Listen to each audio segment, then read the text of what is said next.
People tend to gravitate towards certain characters and options when they play a game. Whether it's because the design is really appealing, they're just fun to play, or they're just a vibe. But sometimes a favorite choice has a more personal connection or even a story behind why someone likes it. So on that topic, we're talking about Heracross today.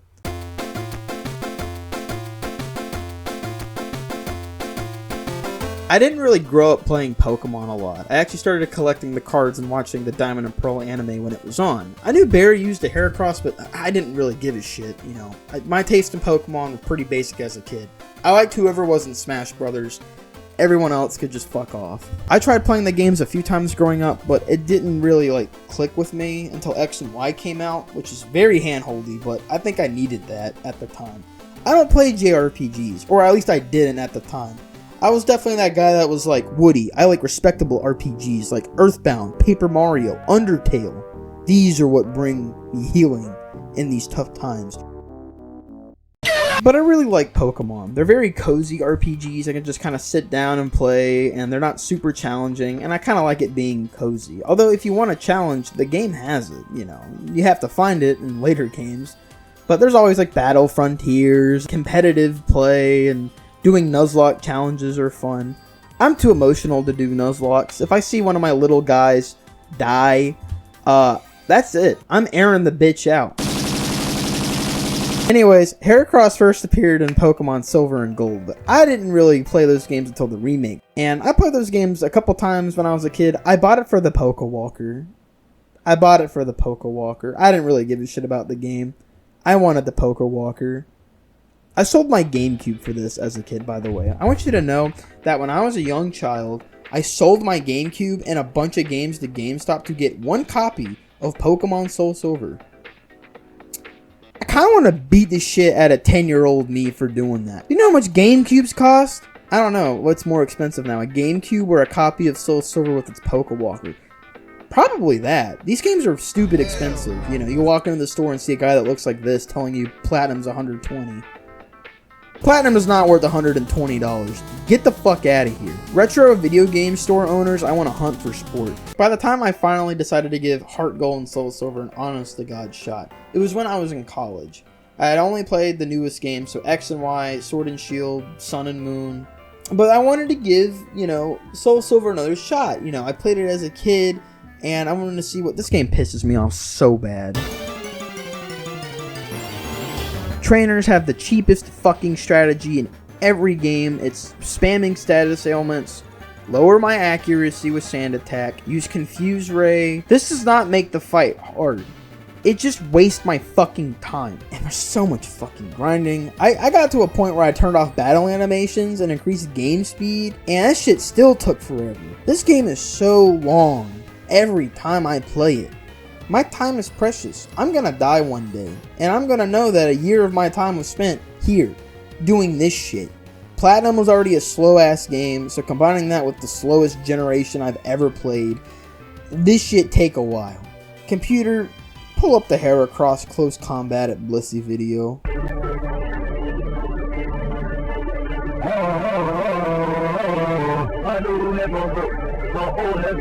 And then I'm getting back into this in college, and I get to that stupid Whitney fight and just lose. Why is Miltank a motherfucker? Well, simple. It has Attract, which makes you miss half the time. It has Milk Drink. Does it drink its own milk?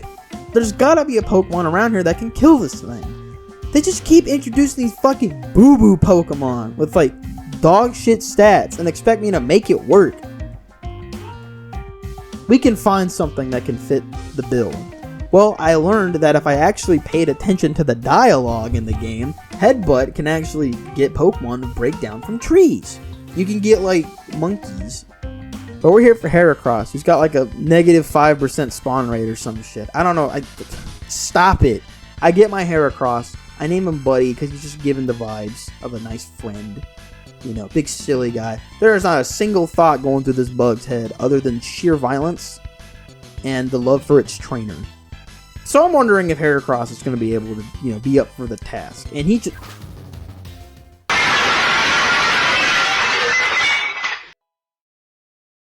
Dude, she's dead. That's it. It's over. She's not getting out of this. She's dead. She's been cut up into 8 different unique cuts of beef. Wow. Wow, okay. I did not expect that to happen. Well, maybe I just got lucky. No. Heracross was beating the shit out of everybody.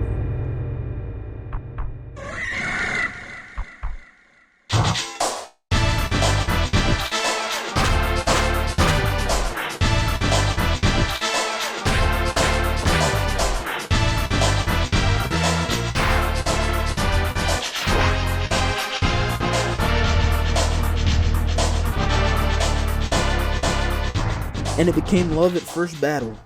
That was it. Heracross saved the day. But it wasn't just because Heracross beat the shit out of the Miltank. Although that's a very good reason to like Heracross. It's also because he taught me how to play the game. He taught me that abilities actually mean something in these games. And that I should be more creative with Pokemon I pick. I should experiment more. I should not just play with my favorites. A lot of people want to do that. Alakazam ain't going anywhere. Pick another guy. Damn.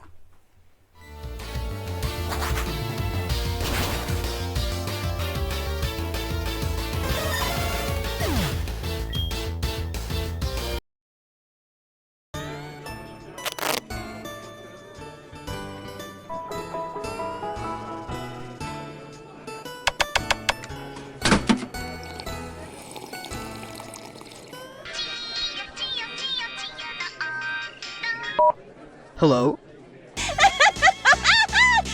I heard your Heracross finally lost a match! Sucks to be you!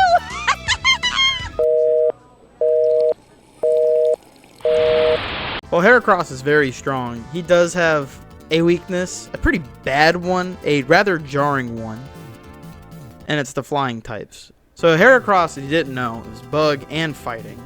So both of these types are weak to flying type attacks, so do the math, yeah. If you get hit by this by any Pokemon that has a flying type move, yeah, it's lights out. You should probably just pack it up. Which kind of sucks, but he had to have some kind of weakness, and, fair enough. But we can make it work. We got rock type moves. We could totally make it work. It's not going to work. But, we also have a Mega Heracross. That's right. There is a form to go even stronger. And he gets a move called Rock Blast that hits 5 times, and his ability Skill Link allows us to hit all the time with no missing in accuracy, so we could, in theory, defeat these flying type Yeah, it's not gonna work. Ironically enough, Heracross learns Aerial Ace at level 13. How does he do that? I don't know. But man, I just really like this design. It's very simple. I think it's very cool that it's a direct counterpart to Kanto's Pinsir. I kind of like how goofy Heracross looks in comparison. Like, Pinsir looks very intimidating, very deadly, and sharp. But Heracross is just as deadly. Don't let his cuteness deceive you. I like both of these designs a lot. Heracross is easier to draw from experience, but I actually like Pinsir quite a bit too. And they've always been like paired up together since they're kind of like the 2 big beetles of the franchise, which is pretty cool. I mean, a lot of bug types just kind of rock. I could sit here and talk about bug types all day, but that's not what I'm here for. But don't just take my word for why Heracross is great. Let's take a look at some other people's thoughts.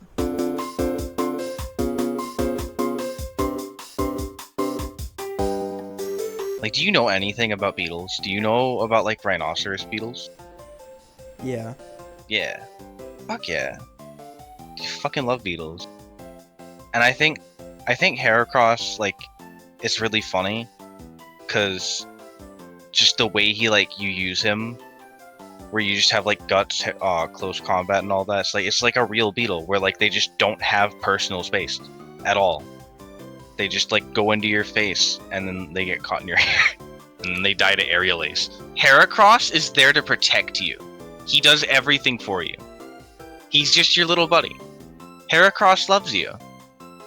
Heracross loves you, Shoes. Heracross is just really I think Heracross is really fucking funny just because of that deadpan stare, and then it's like, oh, this little guy can come down from a tree and like cave a child soft spotted with like a single karate chop. It's like, imagine like a kid being at the park and then he like goes up to a tree. It's like, oh, there's a fruit on there. I can make a Pokeball. And this giant fucking beetle flies down and he hits like a child with a brick break. And then it's like, somebody stop that bug. And then he like flies away and picks up a Bulbasaur as he's flying away and like starts sucking on it. He's just a real nigga, bro. Just a good guy. He always looked out for me. Give me food when there's nothing on my plate. Took care of my kids. Just solid. Just a good person all around. Why is Heracross your favorite Pokemon? It's not my favorite. It's Kingler. No, but your favorite's Heracross. No, it's the big crab guy. It's Kingler. I think I told you this. No, you said no. Why is your favorite Heracross? It's not my favorite. It's not. Like, yes, I like it is. It's not my favorite. It's your favorite. It's yours. No, it's yours. I'm not you. Yes, you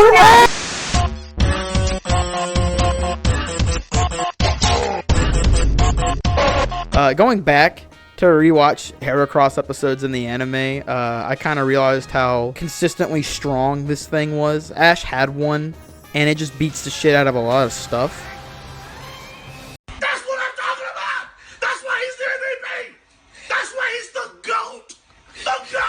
But it also can get its ass beat hard. You know, it's a nice middle ground. You know, we can make it work. If I had to put Heracross in a category of what kind of main he is, I'd definitely put him in the old reliable category. If for whatever reason I'm having a tough time in a game, which is not going to happen now, but you know, if it did, I know this guy is probably around here somewhere for me to use.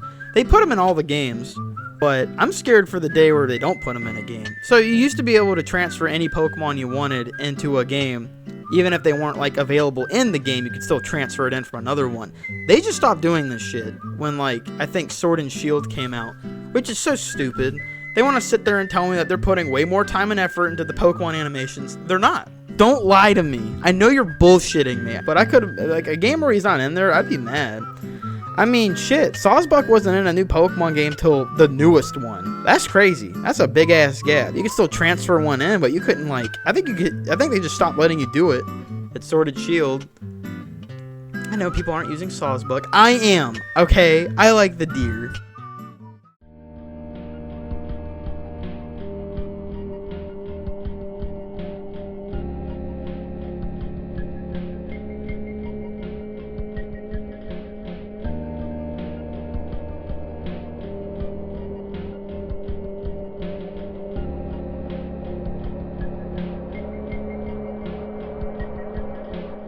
So obviously I had to record like footage for this video, and you know, I wrote the script before I recorded footage. I did this very out of order, I apologize. So there are some things I don't exactly agree with after playing Heart Gold recently. I haven't done a legitimate playthrough of this game in probably close to like 8-9 years now. It's been a long time since I've played it. And I actually really like it more than I thought. And a lot of my complaints about status ailments and all this shit, well, I still like feel it can be annoying. I don't think those are really big issues against the game. I think that's just me not being inventive with the moves I am given for Pokemon, you know. And that's kind of funny. I think if I were to give Heart Gold a legitimate criticism, like now, after this video, I just wish evolution items were easier to get. They always lock this shit behind, like, the Pokeathlon, or they lock certain Pokemon behind Electrode Flip. I don't want to play, why do games do this shit? It's always like RPGs or beat-em-ups that want to make me do the dumbest shit ever to just unlock a new fighting style. Yakuza 0 does this, where they lock like upgrades to your fighting styles behind the fucking cabaret management game and the real estate management game that can take you a very long time. This is totally nitpicking and being a little baby, but I don't give a shit. I just find it weird. But yeah, I think that's my really only big issue. In the nature of doing a Heart Gold playthrough, I was just trying to really collect footage, so I was just kind of like blasting through the game a bit to get to a certain point just to get footage for stuff. And I definitely think Heracross was still doing great, but in the nature of this, I did want to try out a couple new guys, and surprisingly, Slowbro became a new favorite. Slowbro and Tangrowth. These two were killing it the entire time they were in my team, especially Slowbro. I gave him a quick claw and told him to get to work. And the amount of people he put to sleep and then just was able to buff his stats. This shit happened so many times. It's honestly kind of hilarious. Like, he almost soloed the Lance fight by himself. I was a little shocked by that, but them's the breaks. I was debating on how I wanted to end this video for a while, and I was going to originally have a fight with Red just to end it off, but I realized that there was actually a much more important fight that kind of wraps up this video nicely, and it's not with Red. It's with Whitney.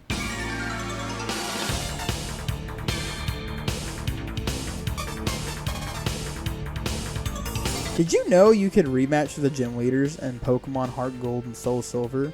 I did not know that. You can catch gym leaders like outside of their gyms at certain periods and areas during the week, and add them to your phone and then call them up on like specific days. Now they do tell you on which days they're available for a rematch, but I had to like look shit up on where these gym leaders are at. Not that it really mattered. I just really wanted to know how to rematch Whitney. And she's got a pretty like competent team now. I mean, she already did. I mean, it's kind of fucked up how like good this like 1 Miltank was at early game. But now, after everything we've learned, after all the stuff we've been through, she's completely like wiped the floor with the team probably. I mean, it is normal types. I think the reason that fight is hard is just because it's a normal type. It's hard to find fighting type moves this early in the game for a lot of Pokemon. It's got Attract, but you could just use a rock type Pokemon. That's a female. A female Geodude completely fucks this thing over. Like, you just win. Like, it can't do anything. So finally I called her up and asked her to meet me here for one last fight. This fight was pretty interesting. Not like super hard until this like Delcatty jump scared me with an assist surf on my Arcanine. This was terrifying. As I'm fighting this team, I realized something funny. Without this like frustrating Whitney fight, I would have probably never like thought about trying out a Heracross. I feel like eventually I would have given the guy a taste. I think he just is like a me pick. I think I would have eventually warmed up to this guy. If I already like the bug types, But I think this whole fated encounter is just such a really cool way to look at it. And, had it not been for this fight and me deciding to experiment more, I feel like I wouldn't have went out of my way to try out more stuff. So, you know what? Whitney ain't so bad after all. Buddy, cook her shit. But that's everything I had to say. Next time you're playing a Pokemon game and you might just stick to what, isn't on the beaten path, go and check out something else. You never know what might pleasantly surprise you. But I feel like people experiment in these games. There's so many guys to choose. I wouldn't just settle on 6. Cycle around, try their stuff out. You might just end up finding your new favorite. Or not.